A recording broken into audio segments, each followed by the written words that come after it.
are in the second class in the course of sexuality and Kabbalah, Kabbalah and sacred sexuality. And I want to start from this, tradition from the Baal Shem Tov, the same master that I quoted the first time. He's from the 18th century and he lived in the Ukraine today. And he said, when you hug a person, you hug God. Because every person has a spark of the divine. But the divine is a whole. And a whole doesn't have parts, doesn't have particles. You cannot split something that is completely whole to parts. Therefore, when you hug one person, you're not only hugging a spark of the divine, you're not only hugging a part of God. God doesn't have parts. You're hugging the whole thing. When you're hugging a person, you're hugging God.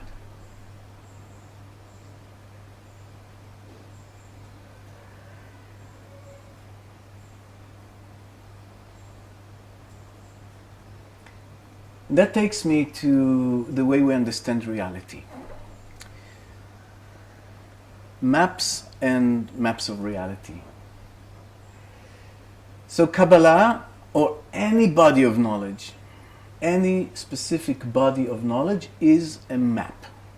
And you can scan yourself and check what kind of maps do you have that you're actually trying to relate to the world through those maps. Maybe it's like coming from psychology, maybe it's coming from any other esoteric knowledge. But if you really go down to it, your language is a map. The way that we relate to color, like what is this color? The way you relate to it is defined by the name we give it, and we create a map of reality in our brain. That's fine. That's how we know how to function and walk in the world. But then it's so important to remember that reality is not the map, and the map also is not reality. And that's one of the things that happened to many seekers of mystery schools, whether it's Kabbalah, Buddhism, whatever it is that you know the map really good, and then you forget that you actually never took the tour. It's like you're sitting and learning the map of Thailand, but you actually never traveled to Thailand. So that doesn't count. When you study Kabbalah or you study any kind of body of knowledge, you can be addicted to all the terms and really understanding, and it's beautiful because when it opens your eyes to like understand something. But then always remember that the maps are here just in order to use them, which means to go to reality and experience reality itself. And really just like that, when you go with a map and you actually go in a street, or you go in nature and you go in a mountain or a spring, it doesn't look like the map. It has a whole different vibration. The map is just there to explain to us how this relates to another place. How do I get from this mountain to this spring? But the map will never give me the transmission of the spring. You can never bathe in the dot that shows spring on the map. Same with our course and with any kind of knowledge. Be aware to the difference between maps and reality, to the gap. And that's one of the things that I love about, when you go in London, between you get out of the subway and it says, mind the gap. So minding the gap, it's also about that. Mind the gap between reality and your theories about reality. And be always curious to meet reality itself. Always curious. And actually, another thing that the Baal Shem Tov said, the more you know, the more you know that you don't know. So you see seekers or students in the beginning of their way, they know. Because they learned some classes about something. They know, they have knowledge, and they hold to that. But the more you know, you lose the holding, and you become more curious, because actually you know how much we actually don't know. And you don't know actually if this is green, maybe not. If you are coming with the eyes of an artist, it's not good enough to say this is green. If you look at it with the eyes of artist, this has many colors, many shades, everything is like coming with curiosity.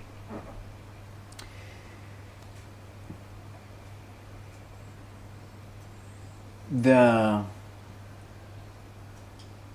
big mistake, I think, about this is to try to hold our maps, and I will give a lot of maps, that's why I'm actually laying it down, because we're going to create maps, and I want just like people to take it with a grain of salt. But the wrong way to look at it is when you try to look at it as science, as if like, oh, this is how things are. And when I study mystery, I look at it less as science and more as art, with the eyes of an artist that looks at a palette or at reality and just curious. And this gives me the knowledge gives me a leeway into the meeting, but the meeting is more important than the knowledge itself. Or if we need to speak about, to have a scientific view, we actually, Kabbalah is more close to the modern, super modern science, to quantum physics. Quantum physics that tells us, you know about something about reality? It's paradoxical. At the core of it, you cannot understand it.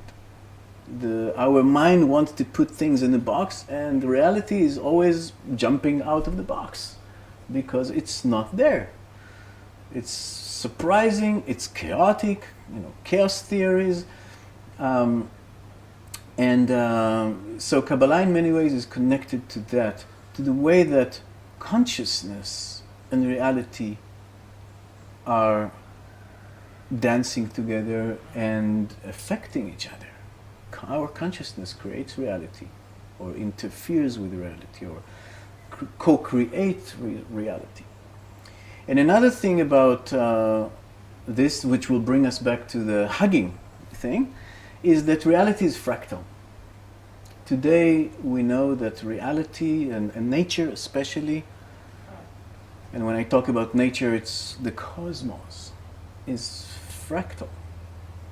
So fractal means that there is a shape, but if you look deeper into the shape, you see that this shape is made of similar shapes. And you go deeper and you see similar shapes, or alike, shapes that are alike, that it's, and you never know actually how deep you look, because so take a triangle and put a triangle inside it, and you got those 4 triangles, but then each of them put triangles in it and put triangles in it, and until it becomes microscopic.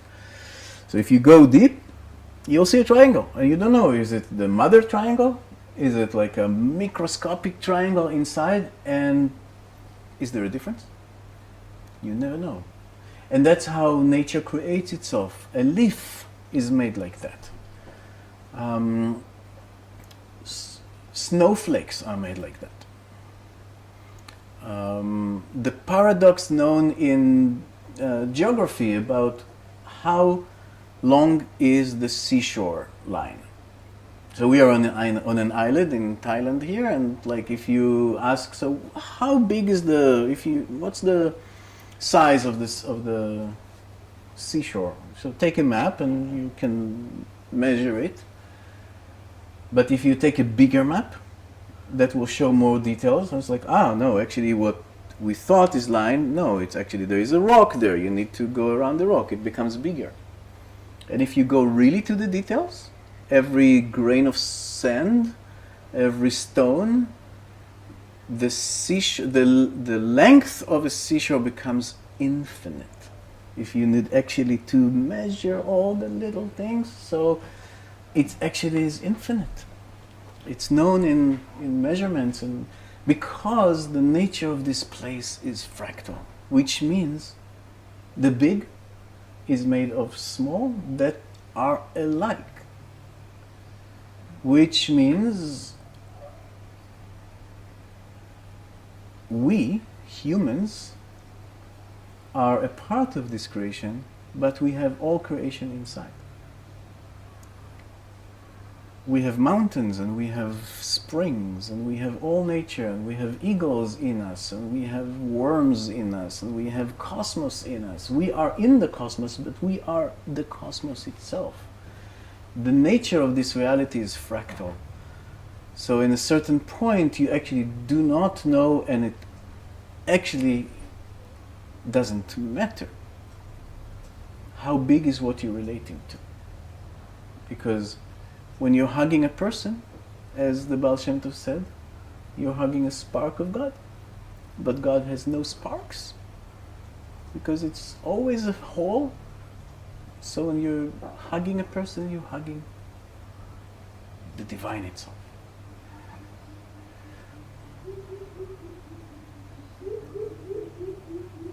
You love the animals of Thailand that they say yes, yes, yes. And us too, and exactly, that's what I wanted to say. It's not only about a person. That's what they say. It's like, but us too. Like, it's not only hugging a person. It's holding a stone in your hand. The stone has a spark of the divine. If you go deep, then you feel the spark of the divine.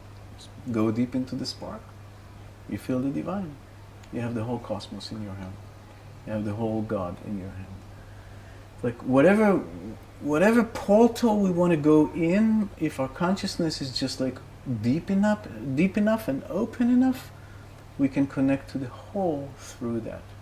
And of course, this will already can give you like your mind probably can take it further into sacred sexuality work and how we relate to this and why is it, just connecting with, person to person is like can be the most incredible sacred work on the planet, in the cosmos.